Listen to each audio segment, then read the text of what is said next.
I'm back, baby! It's no longer 1,000,000 degrees Celsius, so I can finally return to making videos and working on Masochised. I expect that devlog number 6 will be somewhat delayed since I've effectively dropped 3 days doing absolutely nothing, but hey, you're getting this, enjoy it. To put it simply, your time is valuable. You should always be minimizing the amount of time you're wasting. If you're like me, you probably want to divide your time into either creating content or consuming content. If you're doing neither of these two, you're usually wasting your time. However, this video is about video games in particular.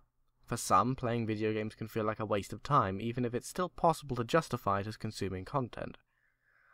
As a former League of Legends player, I can empathize with this feeling. Putting in hours doing the same thing over and over again can feel really futile because quite often it is.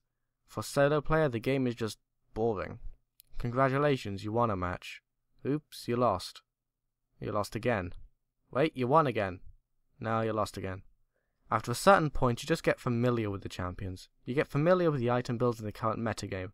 And after that, you're just playing for the sake of playing, and none of it actually leaves you with a memorable experience. After playing League of Legends for about 3 years, I can confidently say that I can remember maybe 5 or 6 memorable moments at most. As with all media, playing a video game should be about the experience you've had with it. If you feel guilty for having played a video game, it's usually because the video game isn't rewarding you enough. Maybe it's repetitive or it's just not worth playing for the amount of time you're willing to put in. If you're looking for a game that leaves you with a memorable experience, try Bastion. Try Fez, Serious Sam, Deus Ex, Half-Life, the list does go on. Story-based games in particular are very good for this, as are games with a unique take on things. Try not to pour hours into achievement hunting because that can quite often lead you back to the initial problem. You're not spending your time getting a new achievement, you're spending your time finding and stepping on grubs in the outline caves. If you have a bunch of friends, you can even create the experience yourself. Games such as World of Warcraft thrive on this.